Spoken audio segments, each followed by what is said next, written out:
Hello and welcome to the TrailManners podcast. This is Singletrack Session number 128, and I am your host, Eric Manning, with my trusty sidekick, Gunner. How you doing, Gunner? He is a dog of few words, folks, so he's not going to give us much today.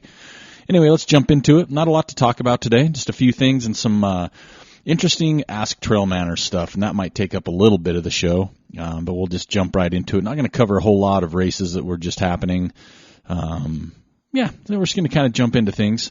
So we had our past episode, and yes, that was a day late. We had a very special launch for a running shop, so we wanted to kind of coordinate with them and get something lined up. So we usually launch it on Tuesdays. This one launched on Wednesdays, so I apologize for a day late. But we had Joel back, if you haven't listened. So if you haven't listened, you can go back, because Joel joined us, brought him out of mini retirement. He went back into retirement right after the podcast, but Joel was with me, and we talked to Ken and Janae Richardson here in Utah, owners of the new Utah running shop, which is literally, I don't even quarter mile maybe from where I live, so it's kind of nice. But it was super fun talking to those guys, what they've got going. Super jealous. I always wanted to have a run shop. Even work in a run shop for me would be a lot of fun. But hopefully we'll have some podcasts out of that location and make it a lot of fun. But it was a good show. It was a lot of fun having Joel back behind the mic. We had a few laughs. I know that sounds a little absurd, but yeah, that's kind of how we roll. But we had some laughs and talked to them a little bit about their history in running, what they've done for the community here in Utah, and also, kind of the big plans they have moving forward. And, we're hoping here at TrailManners to get involved with a lot of what they're doing as far as the trail side goes with the group runs, et cetera, et cetera. But fun show, great show, and if you haven't had time, go back and listen to episode 136 with that. Saying so, next Tuesday, a little preview of what we got coming. We have Caleb Simpson is going to be coming on. Caleb's a guy that I've known for a while through trail running, knowing who he is, what he's done. And we're going to be talking about something that's really, taken off quite a bit recently. And I'll be the first to admit I didn't have a lot of knowledge into what we'll be talking about, but I've definitely looked into it, and I've actually tried it for the past month. It was something where I'm not going to just do podcasts and such, but something I don't believe in, something I don't endorse or don't, I don't know, kind of can get behind, I guess. But I will say I've tried CBD oil with Caleb. He is the owner of Hemp Daddies, and you can check them out if you want to get a little information before the podcast. But next Tuesday we're going to have him. We'll launch that show with a lot of information. Hopefully answer a lot of questions that were out there. I know he's answered a lot of mine through telephone conversations and emails, and I'm hoping to get some more answers for the podcast on Tuesday. Let's kind of leave it there. I don't want to spoil it. But yeah, next Tuesday will be Caleb Simpson talking about CBD oil.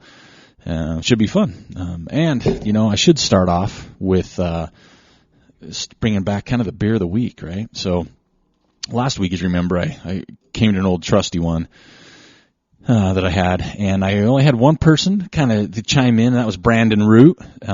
He's been enjoying Cannabis Tropical IPA by Oscar Blues, which is one I absolutely want to get my hands on, which they don't have around here. And he's done I think it's the Ja Alai IPA by Cigar City, which I've had, and I did like that one. But yeah, I'm looking for more comments, folks. Let me know what to have. But today, coming to you is a new one for me. I've seen it, I haven't tried it, and I haven't even opened the can yet, so I'm going to do that all with you. It's from Crazy Mountain Brewing Company, and they're out of Edwards and Denver, Colorado. It's Hookiebobb IPA. It says it's hoppy, it's balanced, and it's fresh. And they've got the Magnus, which is a mix between a bison, a moose, and a grizzly bear, which, you think about combining those, and that'd be a fun little pet, actually, to have if it was tame. But here we go. This will be my first introduction to it, and I'll even let you listen closely to the fresh sound. Here we go. I don't know if you can hear that, but that's one of my favorite sounds. Smells tasty. So here we go. My first try. We'll give this a little grade here for the beer of the week.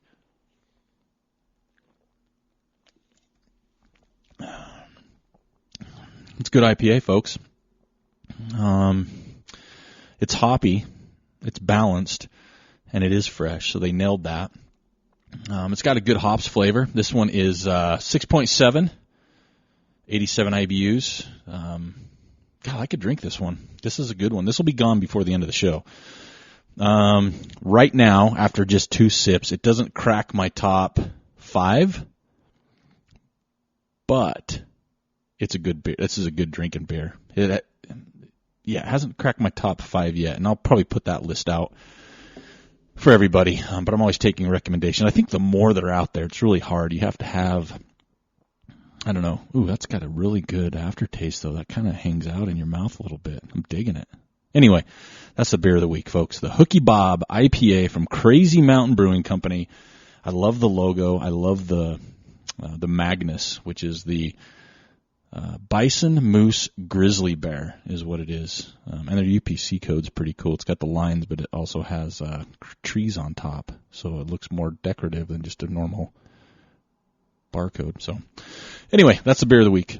Next up, speaking of beer of the week, I was sitting there the other day thinking, like I do, I haven't done a beer mile in a while. Now, I'm not good at beer miles. Kind of my MO, I guess, at beer miles is I'm really good at chugging. Like, you start, and I'm really good at the first beer. Like, I usually am one of the first, if not the first one, done with the beer, and then I take off. So I can honestly say in a beer mile, when there's more than one, if you're not doing heats or timed ones, if you're doing everybody together, I'm probably out of the gate first. I'm usually in first place for a little bit, and that doesn't last long at all. Never been fast. I never go into them very in shape either, so that might have something to do with it. But anyway, I was thinking about it. I haven't done one in a while. It's probably been 2 years, which is a long time. And I thought, man, with winter it makes it hard. Finding a location in Utah is difficult because you can't just hit up a track. We've in a different state. Not that all states aren't the same or anything, but you see a lot of beer miles done on tracks. So we can't really do that here because there's schools. So it's finding a location. A friend of ours, John Stewart, his parents own some property on the mountain. And so we've done a trail beer mile, which is much harder. It's up, and that makes it much more difficult, but it's a great location. We've also done with our friend Jim Skaggs on his pasture. He's got a pasture, and it's pretty flat. It's bumpy, but it's pretty flat, and we've done it there. But I thought, if it's wintertime, what about a treadmill beer mile? It'd take a little while, so you get 5 of your friends, and you take turns on a treadmill doing a beer mile. I mean, there's some logistical things you'd have to figure out, kind of like what speed of your trail or of your treadmill. And you wouldn't want to drink on the treadmill. You'd almost have to hurry and hop off, chug a beer, and then jump back on, but keep it moving. But you could do that, right? I mean, I think that'd be kind of gross, but it's something to think about. And maybe somebody's done that. I don't research stuff, and I'm sure I could find one right now if I tried. But if you have done one, I'm kind of interested how it goes because that'd be kind of sickly fun to do. But I'm looking forward to another beer mile. So it's about location, and it'd be fun to do one in the spring, get some people together. We've done them for quite a few years, but this past year we didn't do one. But yeah, treadmill beer mile. That sounds pretty bad. And you can do them with other stuff too. You don't just have to have beer. Yeah, interesting. Next up, doing yoga. I have been doing yoga. I'm still horrible. My dog still judges me. I've learned now that I almost turn the lights out in my apartment just so I don't see myself doing yoga, and I don't even have mirrors. It's pretty uncomfortable, and that way I can't see how unflexible I am. I can feel it, obviously, but I'm still cracking away at it. I'm not in a class yet, but I'm doing it in my place by myself. So I'm keeping that up. Still not more than twice a week, but my virtual yoga partner is crushing it, which doesn't surprise me. But we're still knocking at the door of that. And with spring rolling around, we've had a couple days of like 40-plus degree weather here in Utah. A little bit of rain, so some of the snow's gone in the lower elevations. It's getting me antsy to really ramp things up a little bit. And I've just got something new that I'm not going to talk about because I'm going to review it that will hopefully help in recovery for training and running. But I do want to say, while we're on the subject of recovery, people that use those, I don't even know what you call them, compression pants, right? Not pants, but you put them on your legs and they inflate with air. And I can't think of the name of them. I've used them before, but my mind's drawn up like I wasn't prepared to talk about this. But I know there's a lot of brands and a lot of companies out there. I want to get my hands on some. So if somebody knows of a good brand I can get, I believe in them. I've used them before at a PT place, and I really liked them just aiding in recovery. If you have some of those, maybe I'm looking for some good brands. I'm not made of money, so I can't go over the top, but maybe it's a good entry-level pair, portable, you can take. I really like those. They make me feel, it's like snuggles too. You get snuggles for your legs, and I think that's pretty much overlooked because you snuggle with your significant other, the spoon, but your quads and your hamstrings, your thighs don't get a lot of snuggles. So those really can embrace that, and I think that's a great combination to have. So if you have some brands that you use that you believe in, I'm always looking for options there. Upcoming topics we talked about, just kind of give you a forward of what's going on. CBD oil will be next week. Also, we have some topics we want to bring on the podcast, and I have some guests in mind as well. And I'm always looking for more topics, so it's not even just based around having athletes on or interviewing individuals, but maybe just topics where I can bring in a panel or a few people. So the first one I want to do is returning from injury. I think that's something as runners we all face is, you have those times of injury. Sometimes they're more complicated than others. Some are, a little bit easier, a little quicker coming back. Some require surgery. Some require a lot more time off. So I have a couple guests that I'm lining up to get on and just talk about how to return from injury. Some of the, not just physical aspects, but the mental side of it too. To kind of cover, I know a lot of people struggle with it out there, and just getting some different ideas and questions answered and, thoughts of coming back from those things, I think is going to be a lot of fun. So that's going to be coming up pretty quick. Another one we have coming up is bringing on an RD or two to talk about race directing. I know it's growing so much. I mean, we talk about it all the time, but with races. So we're going to be bringing in a race director to have them on the podcast, talk about kind of the challenges of race directing, some funny moments as race directors, and just race directing in general. I think sometimes it helps us runners to, I know my whole gear changed when I started race directing as well as volunteering at races and getting to know race directors pretty well. There's so much that goes into it, and it's so, I don't know, and I get it. It's as a runner, you're paying for a service, right? You're saying, here's my money, I'm coming to run your race. So you expect things to go well, but I think a lot of times we don't know everything going on behind the scenes. I think we do probably more now than ever, but it's just interesting. So I want to bring that on just so we all have a better idea what happens, what goes on. I think for the most part, everybody out there is just appreciative of what race directors do. We know it's not something they're going to retire off or anything else. It's a labor of love for the most part. There's exceptions, but I think it'd be fun to have that on. So we're also looking for other topics, other things you want to hear about, other things you want to have answered. Maybe we can bring on a few guests, where we sit them around, a couple microphones and just bounce questions and, whatever it might be. So I'm looking for other topics as well, not just people. We've done that before. We said, okay, who do we want to interview? And we're lining a lot of that up as well. But it's nice to have that mix. We had, unfortunately, which breaks my heart, we had a couple Tuesdays where we didn't have a podcast, and those boiled down to scheduling conflicts. And so I just want to get things dialed in. Those were individuals that couldn't, we scheduled a time to do phone interviews, phone podcasts, and they kind of fell through. So I'm trying to avoid that the best I can, so maybe have one or two in advance, so I don't want to miss another week. That's my goal, and it's pretty difficult if you know what happens on this end. Miss a week for the whole year. I'm starting now. But yeah, so we have some ideas, topics. We've had the individual thing, which we still take. We always take requests. We always have people, emailing and looking into it. But if you have that certain topic that you would like us to discuss, I'm game. I am game. This is for you. I have fun no matter what. I mean, we could talk about cheeseburgers and God, we could probably even talk about dry skin. And I could probably make it that enjoyable. I don't know. We could try it, I guess. Hopefully we don't have to. Also coming up though is the Buffalo Run. So good friend of ours, Jim Skaggs, and he's going to be on the podcast coming up as well. Jim Skaggs has his races coming up. First one is March 9th. He asked me again, so I guess I passed the first hurdle, which I kind of emceed the finish line in October of the 50K and the half that he put on. So the 25K is March 9th, and he's asked me to come out and kind of MC the finish line.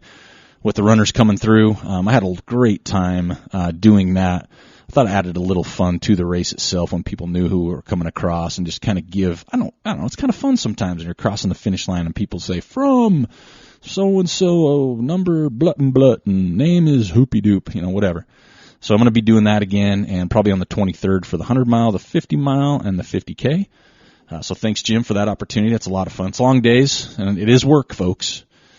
And I do get a couple bathroom breaks, but I'm looking forward to that. So if you're running the Buffalo Run Race, especially on March 9th, hit me up. Come say hi. Hopefully I'll have a beer or two in hand. And if you're coming and you want to bring me one to try to bring on the show, I'm always open. I'll be there. The Volkswagen bus, I'm trying to get there. It is in the shop, and I talked to the mechanic. What's today? Wednesday? I talked to him Monday. And they said they were going to have it on the lift today, and I haven't heard anything, so it makes me nervous.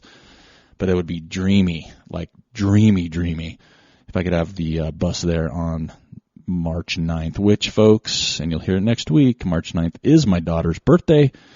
She'll be 14. I'm super excited. Have some fun presents for her, but she is the light of my eye, folks. She is what makes it click. So, March 9th, Buffalo Run.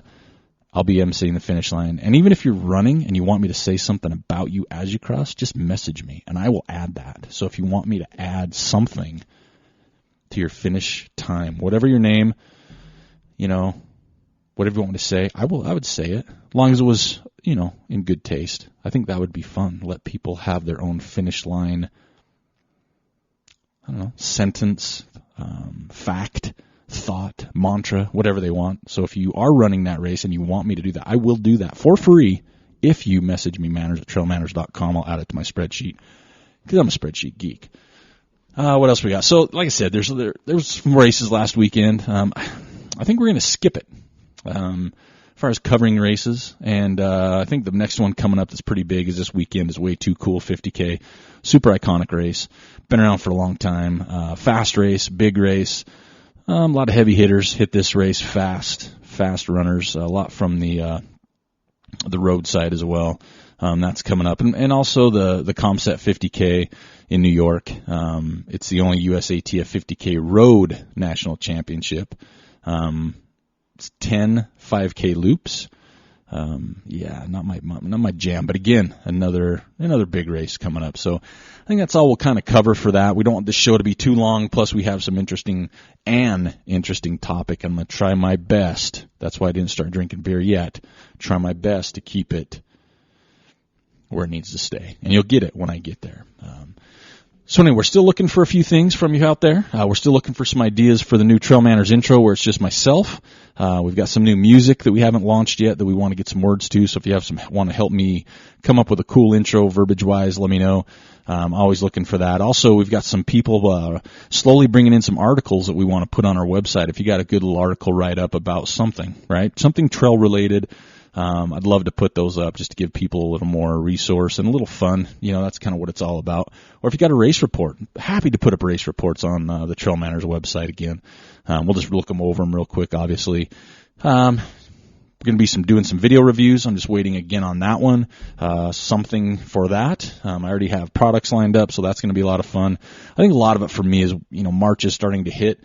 Now it's kind of back into the flow. I think the winter months is this rocky peaks and valleys thing, and hopefully March, like today, was beautiful. Oh my gosh, took Gunner for a walk on the river, saw a few fish, wanted me to have my fishing rod with me, but it's that time of year, things are starting to happen. Races are happening, going to get out and see more people, come to the races, so that'll be a lot of fun. I'm dialing in my race scheduling, and we talk about that in adventure runs. I'm super excited. I think I've locked in my trip back to Bellingham, which has got to be an annual pilgrimage for me, because I just fell in love last year in Bellingham, and I'm going to go back this year. Looks like I'll be up there the first part of June, maybe the first 4 or 5 days of June, right there, hanging out and hopefully meeting some new people. I'd love to run with you if you're in Bellingham. Good friend up there, Jeff Hart. He's the best. A lot of you know who Jeff is, but he is the best, and his beautiful wife. So that'll be a lot of fun. And, then my other trip is to Zion, and then I'm dialing in my trip to Vermont. This is one I'm not saying most excited about, but a jump, right? That's across the way a little bit from Utah. It's not just in my mountain states, and it's a place I've just wanted to visit and explore a little bit, not just with the trails, but with the food, the people, the beverages. And I'm really excited because there's some just amazing people in Vermont that I've had the pleasure to get to know, and feel like just that in itself is, the success of TrailManners. So I'm looking forward to that quite a bit. And then just dialing in a few races as well. We need to talk about or touch on the Ogden Trail Running Festival, folks. I'd sure love to see more of you register for that so we can keep that going. That is May 3rd and 4th. The big day is May 4th with the races with our sponsors, Solomon, Amer Sport Factory Outlet, Palisades Ultra Trail Series, Ogden Trail Network, Gear 30, and our Kids K sponsor, Mackenzie Exhibit. Just had a meeting about our Kids K today. We'd like to grow that to like 200 kids.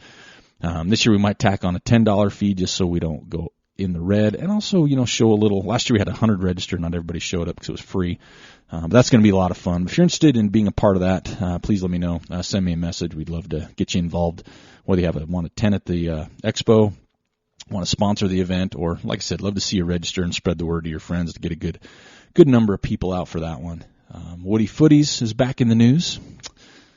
I'm still trying to dial in the logo. That's all we're waiting on is the logo for the new hats, and then we will get that rolling again. Turtle Miller, the man, was gracious enough to step up and be the sponsor for 2019 down there in St. George, Utah. He is with Caldwell Banker, so if you're down that area looking to buy, please go see Turtle. He will take care of you, the greatest guy in the business, and I'm looking forward to the new hats. The logo I'm hoping is going to come off the way we're expecting and hoping for, but future plans on that. This week's winner, though, for WDYFTY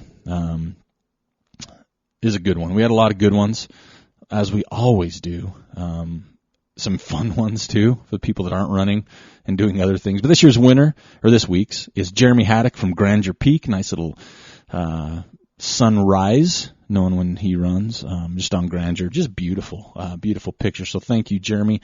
And thank you so much for everybody to keep sending those. If you have friends that are on social media, send them over. Let's get some more people on there sending some good photos for our WDYFTY Awards, because hopefully we'll get that going. I'm just waiting for that stinking logo. It's driving me crazy. All right, how about some quick little Strava? Tristan Lee, he took home the trifecta. He ran the Trans Gran Canaria. Tristan Lee, 166.7 miles, 75 hours, 20 minutes, and vert climb was 43,772. So great job, Tristan, and congratulations. We are 559 members strong on our Strava board, so we'll knock that out. Folks, again, also, if you are posting pictures on Instagram, we'd love to have you tag us on that at TrailManners. We'd love to see all the photos from all over, and it gives me ideas where I want to go next and run. I am so chomping at the bit looking at just airfare. Where's cheap? I want to go in 2019 and visit some places. So I actually kind of scaled my race schedule back a little bit on purpose after I thought it through, because I want to try and get out a little bit more, even for weekend jaunts. Meet up with a group, 2 days of running, have a couple beverages, try some local fare, and then head home. So looking to travel. So keep posting on Instagram. Tag us at TrailManners. Not just the hashtag, but tag the photo with us. I'd love to see where you guys are running and what you're doing. So talking about Ask TrailManners. So last week we only had a couple responses, which is fine, right? But there was a question on Ask TrailManners. It started off with a female TrailManners listener saying, hey, what is going through a guy's mind when they see a female solo runner on the trail? And so it wasn't how we act, it was what's in our head, right? Well, then it was kind of flipped by Brian. He had a great one. He's like, what are they thinking? And so my challenge was, hey, what are women thinking, but also is there a way men can, kind of take the edge off a little bit? So we have a couple. First one, pretty simple.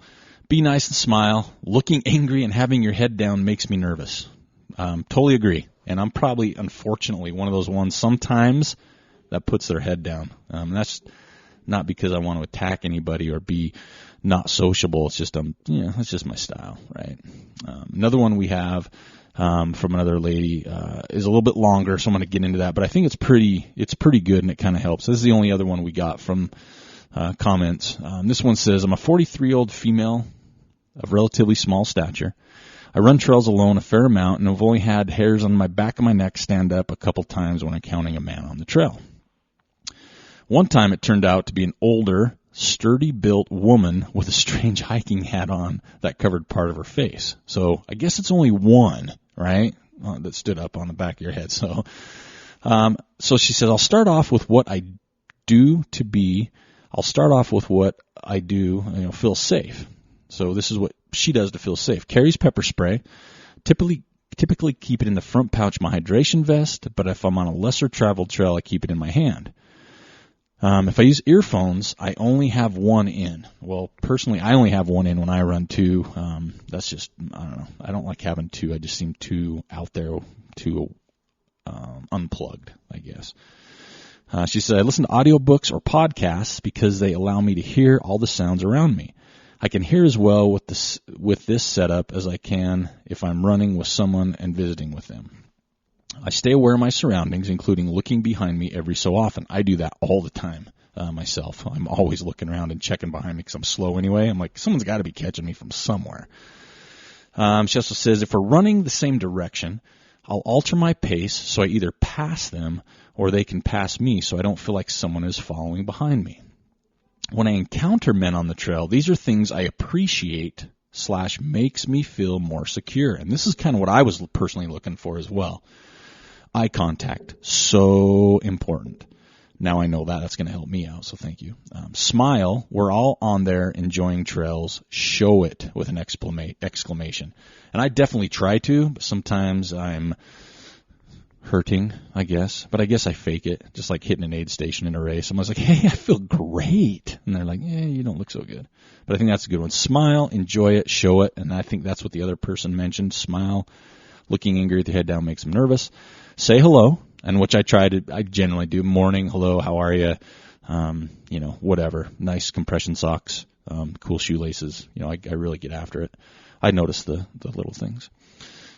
She says, if they're behind me, a simple on your left or good morning are appreciated. I feel like most murderers don't often use these simple courtesies. I probably agree. I don't know, but I think that's true. And I try to be noisy, not startling noisy, but I try and be noisy. She also says, don't fall in behind women and match their pace. Either pass, slow down a bit, or pause to give them some space. We don't like feeling followed. Well, I totally hear you there. I hate that feeling, and I even hate when someone's behind me, and I'm a dude, right? So I think those are really good ones. She finishes up saying, I'm happy to say I've had many positive encounters with all kinds of people on the trail. It's a very fun, supportive community. I see more and more women running alone, which I think is amazing. Keep it up. So thank you so much, Lisa, for that. And I think that touches on just the big points. It's like, be friendly. Opening your mouth and talking, I think, is good. And it's interesting, too. I think we've talked about this on the show years ago when we first started out, one of our first shows. Talked to Jenilyn Eaton, who's a local runner here in Salt Lake City, phenomenal person and athlete. And I asked her that question because she did run quite a bit by herself. And I said, doesn't that make you nervous when and she did a lot of like vert training high up in mountains and in a way. And I said, doesn't that make you nervous? And she had an interesting point I never thought of. She said, no. She goes, I don't get nervous when I'm far from a trailhead or up high in the mountains because most people don't take the effort to go there. And she was saying, I feel more uncomfortable like closer to trailheads and parking lots. And I'm like, oh, that makes a lot of sense. So I think just in general, we can all do a better job of just being friendly, smiling. I know me and Joel talk about all the time. We know a lot of the runners that run at the times we do, and we have nicknames for them, and we kind of get to know who they are. So I think sometimes, too, when I see people that I'm not used to seeing, that makes me nervous. Not to think anybody's going to, do anything to me, but it is. It's a little, I don't know, if they expect me to move over, if I need to move over if we're heading towards each other on a single track. So I think comfort is a thing as well. But thank you both for sending your information, and thank you, Brian, for bringing that up again. That came from him, his idea to ask, and I've never really thought about it, even though I think the same thing and have thought that way for quite some time. So thank you so much. Okay, so I'm going to talk about one other thing before we get to this week's TrailManners question, because it might take a few minutes, and I really need to keep my head wrapped around this one. So again, I just want to give a huge shout out. We picked up a few more Patreon supporters. We're up to 22 supporters. I'd love to get to 50 just as a benchmark. Obviously, we're not halfway there, but we picked up Trenna, Lisa, Tim, Sarah, and Sylvia Greer. Thank you so much. Everything helps, and it's so much appreciated. I hope that comes through via my tone or my voice or who I am. And if I see any of you, man, I'd love to slap a high five, whatever, right? I just really want you to know I appreciate it. And if anybody else out there, if you can hit, a couple bucks a month or whatever through Patreon, it's much appreciated. I know some of you don't think it seems like a lot, but it really does. It helps a lot. So thank you so much. It is so much appreciated, and I just love all of you out there. So here we go. Here's the Ask TrailManners, and I'll read it and then I'll talk about it. But it is one that I was reluctant a little bit to talk about. My phone and my email has I wouldn't say blown up, but I've got quite a few messages, a couple different side conversations about this within the last 24 hours.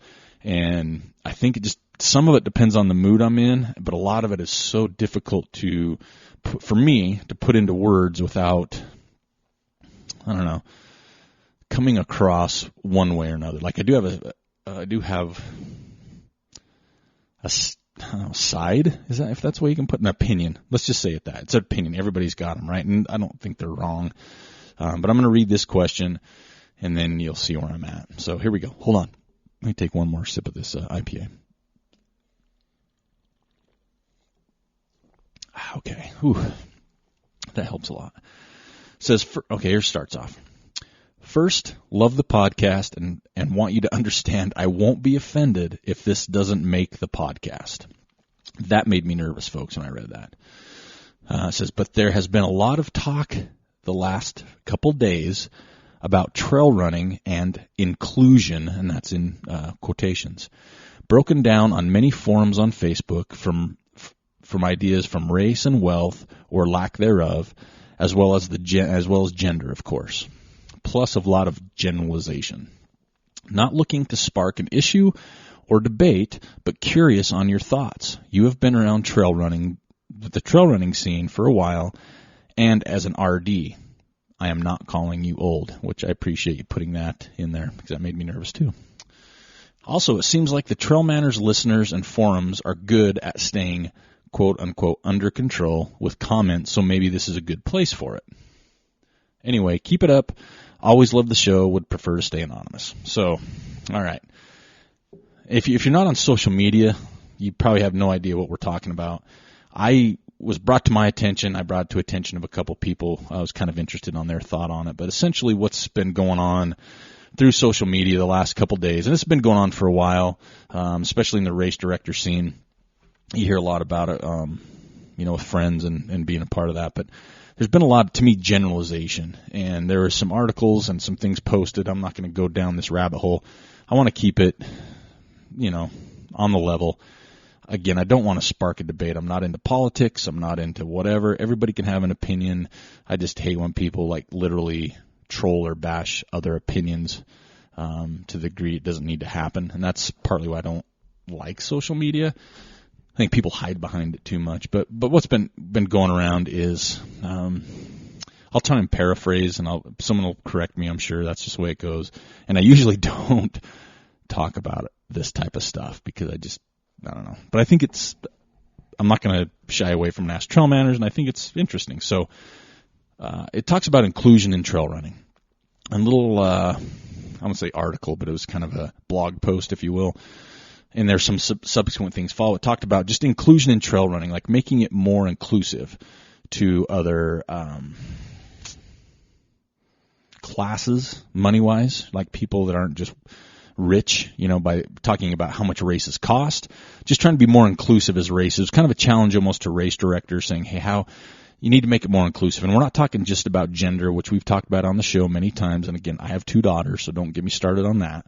But it's talked about how do we make it inclusive? How do we make it to where people feel comfortable? And I want to say it's a loaded question in a way, just because of the simple fact. And this one that I read, one of the things, and I wish I should have just read the darn article, but I didn't want to bring it more I don't know, more notoriety, I guess, or whatever. But it was talking about.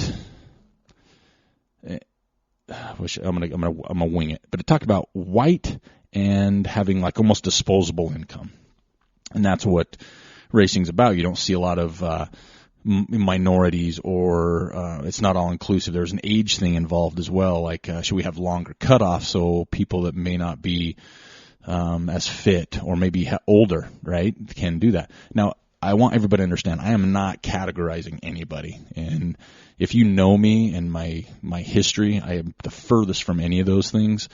And I don't want it to come across like I'm categorizing whether it's, a race, a religion, an age group, sexual orientation, any of those things. To me, it's running. I mean, I think it's one of the most all-inclusive things personally that you can have. And I really had a problem with when it was written just because, again, I am a white male, right? And this is kind of thing was hitting home. It's like, all these races are full of white males. Well, I don't like to be generalized either, right? It also talked about the,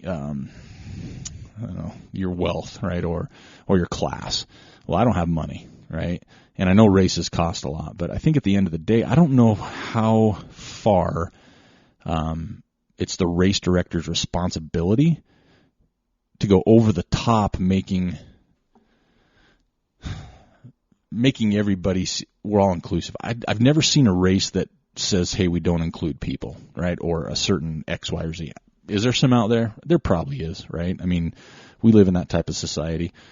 But this person asked me the question on my thoughts, and I think it's the fact we even gets talked about bothers me. Because I've never looked at it that way. I don't show up to a race with my clipboard and cover all these genders, all these races, all these religions, all these age groups, you name it. I don't cover any of that because it does not matter to me, right? As a runner, it's not something I key in on. Now, I'm not saying that it's not heavy one way or another. One of the comments was, hey, I live in California and it's 40% Asian runners. That's what the quote said, not from me. And I'm like, well, obviously, I don't have to have the data to back that, but I think things get too generalized, and I think it kind of puts an ugly look on what it is. We're in a weird world, and we're going to be that way for quite some time, no matter what your memes you're posting on your Facebook page, because it does take action. It doesn't take social media is not going to change anything. In fact, social media makes things worse in a lot of ways. And I guess if I had to make a stand as a race director, as a runner, as a human being, I don't look at those factors. Now, I'm not saying I'm blind to them and saying, this, that. I have friends in all, sexual preferences, races, religions. It doesn't matter, right? To me as a person, it doesn't matter to people out there. Absolutely, obviously it does. I think there's, bigotry and everything else as we go. But to me, the article is almost like reverse marketing. It's like, I can't say it's a problem where people say it's a problem in trail running. I don't think it's a problem. It's not a problem. You can't just fix it like you can most problems. And what's the problem? I think people, if you want to run, you don't have to race, right? We choose not to. I choose to go to run Zion Traverse, which is running with my friends.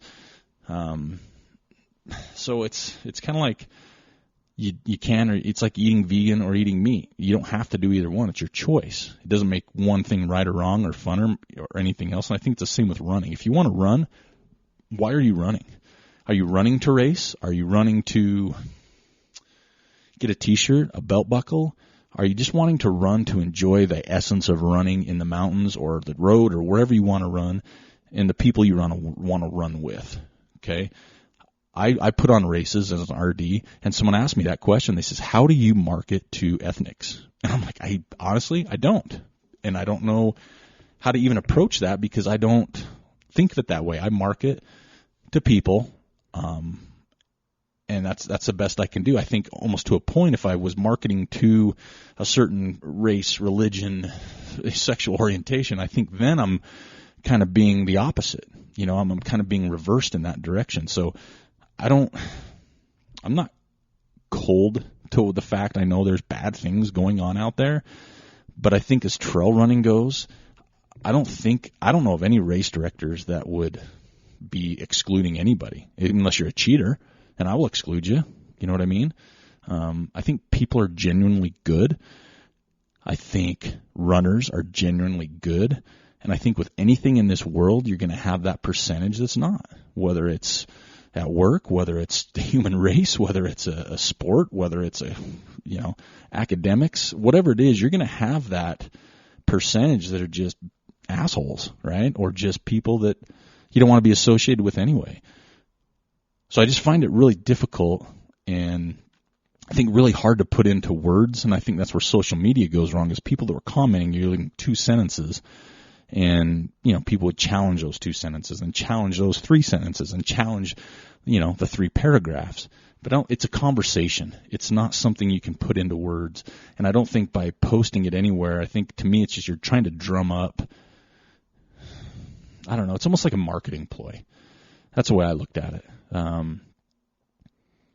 I don't think there's any way. I think races are doing the best they can. I mean, we've talked about the things like what happened in Vermont or back east with, they recognize the top 10 men and the top 5 females, and people got upset about it. And then the race director, well, that's not what I was trying to do. It's based on the numbers of people in my race. Or, hey, my race has, I see people, oh, my race is awesome. It's got 45% female participation, so we're really getting there. I struggle with all these things, and it's not that I'm against any of it. I just think it's so much has to do with people. You want to do something or you don't. You want to test yourself at a half marathon. You want to test yourself at a 100-miler. You do or you don't. People find a way to pay for things. People like, oh, that race is so expensive. I can't believe they're charging so much to run 100 miles. Oh, hold on, I got to plug in my iPhone XR. You know what I mean? I think it's whatever you want it to be, or I got to plug my Tesla in. Give me a minute while I finish this post. If you want to do something, people find a way to do it, right? And at the end of the day, if you want to run, just run. Run on the course if you can. Maybe it's a place you can't get into. Run it the following weekend. Run with your friends. Do whatever. But I really have a hard time when people generalize. And I know it's difficult to do. Don't get me wrong. But it's very difficult. And I'm supportive of everybody, right? The whole make it equal. I'm all on board for making the finishing awards the same, right? I saw a thing where Candace Burt kicked some ass, down under at a 200-miler. So I think I'm going to finish 3rd overall. Her name doesn't come up in the article, but it talks about the top, 10 men or whatever it is. See, that's the kind of thing I think is kind of silly. Okay, I'm not saying that, but I think this inclusion thing, it's you got to be careful. You have to be really careful how you type it. Right?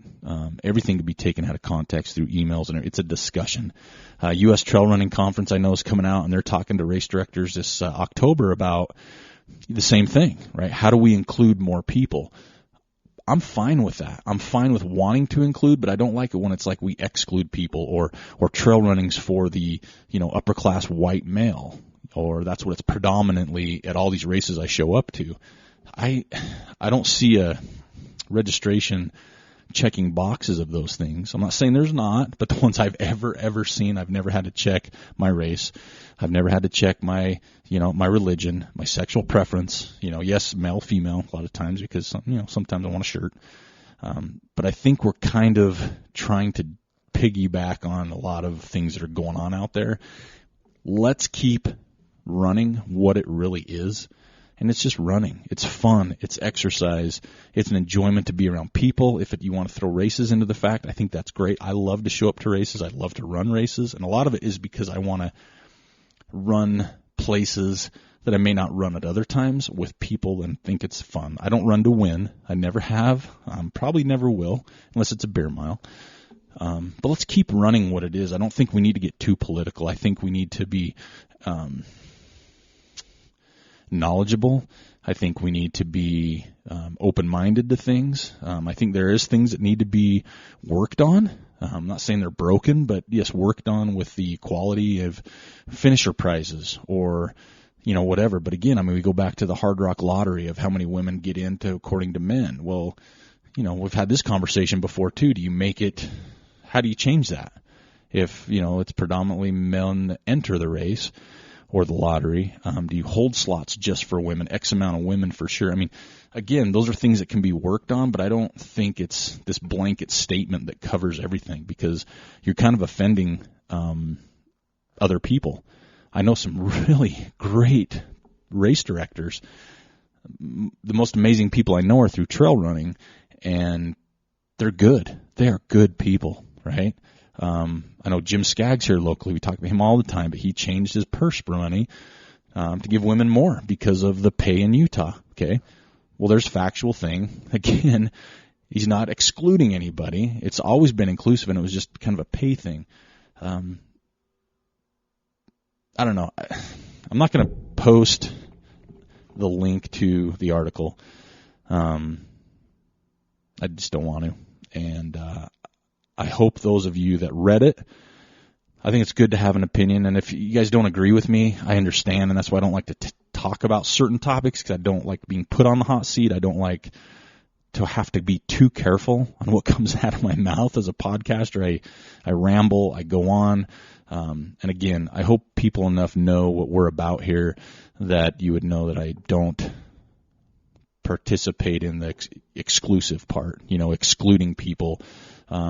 This is all about fun. This is why we do this. This is why probably 99.9+% of the people run and trail run. People come to trail running to get away, to be included, to be a part of a group, to be a part of something bigger than themselves. So I think we just need to be really careful when we're throwing these blanket statements out there of what's broken, and it's our responsibility as race directors, is what it kind of said, to make that change. Well, I don't know how to do that. How do I make a change to get more, I don't know, whatever, right? I mean, I'm not going to go down that road. It still bothers me. It's not that I'm comfortable with it, but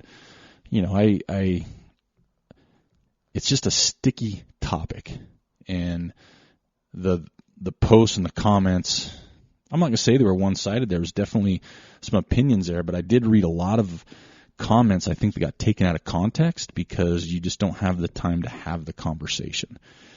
Social media has changed the way we communicate as human beings, and I think that is it's good on some levels, right? So you can see what certain friends doing across the country or across the world. I think that's great. But to take topics that are touchy, right, and try and get the masses, say it's 10,000 people on this Facebook page or 100,000 people on this Facebook page, you're always going to have the a-holes, the people that want to troll. And so it's not really, you're not going to solve anything. It's that human interaction. That's why I love the podcast. That's why I love having people on the podcast, is because it's that human interaction. I love to hear voices. I'm not a huge text message guy. I do it for sure. I mean, it's what I do, but I love that human interaction. When you're having a conversation, when you're having a discussion about something, being in person, having to stand behind what you say and have a face to it and be visible with it, I think carries more weight, and I also think it gives you a little bit more ownership of what's coming out of your mouth and ownership of what you believe in. Anybody can type and do anything they want on a computer, and they don't have to be held accountable. If you own a business, obviously you do. If you are a race director, you probably do to a degree. But yeah, let's be careful on these topics. Sometimes I do have good intentions, don't get me wrong. But let's keep that to, trying to communicate a little better. Don't throw it out on a forum of 100,000 people and expect everybody to see the way you see, or want everybody to have the same opinion you do, because that's not right either. And we see that every day in the world. Let people have a voice, but when you have a voice, understand that have some accountability, have some human connection behind it.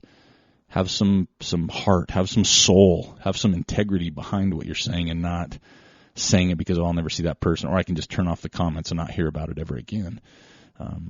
Take some ownership, and I think a lot of that comes down with human interaction. So anyway, I knew we were going to go down that road. I knew it was going to get long-winded, and I'm sure there's a million things I shouldn't have said, and probably a million things I wish I would have said. And it's not necessarily something I'm saying, okay, I want to hear your comments on it. I just want people to get back to human touch, and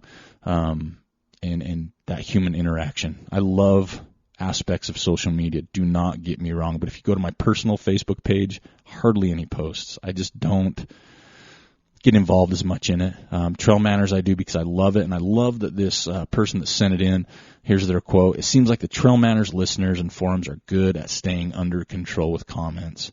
And I absolutely have talked about that before. I love the way people banter and have fun, joke around. It never gets political. It never gets over the top. And if it did, I would just kick it out because I just don't need it on that page. It's a safe place, just like trail running is for me. It's my safe place. It is the place I go to unwind from the BS that happens all the time. So thanks for listening to my rant. Thank you, listener that sent that question in. I didn't dodge it. I didn't sidestep it. I tried to tackle it the best I could. I'm not the best with words. I understand. I'm not a Hallmark card. But I hope at the end of the day people understand what I believe after this person asked me, so I appreciate that. And then the people that have also talked to me offline about it, this is kind of the same thing. I hope you don't think I'm an a-hole. If you do, I apologize. I want everybody to like me, which is my problem, not yours. But let's just love each other, man. Let's just enjoy running for what it really is, right? It's not life or death. It's what we love. And most of us, it's a passion. Most of us, something we're going to do as long as we can, as much as we can. Some people, it's a phase. But let's keep it what it is, okay? It is real life, but it's beautiful. So let's not get too carried away with what's going on out there. Yes, there's issues at times, absolutely. But let's try and find a way to not generalize too much. It's just horrible. Anyway, we are done. I'm going to let you go. If you haven't already paused it, stopped it, hung up on it, whatever it is, I'm going to finish this Hookiebobb IPA from Crazy Mountain, and I am going to prepare for another week ahead. TrailManners listeners, I love you. Thank you so much for continuing to support the show. Wherever you are, whoever you are, I sincerely want to thank you all. This is a big part of my life, and it's a blast. So have a great weekend. Do what you do. Enjoy what you do. Enjoy life. Enjoy trail running. And most of all, enjoy each other. So this is Eric Manning with the TrailManners podcast, Singletrack Session number 128 with my dog Gunner, dog of few words, and my Hookiebobb IPA. I am out.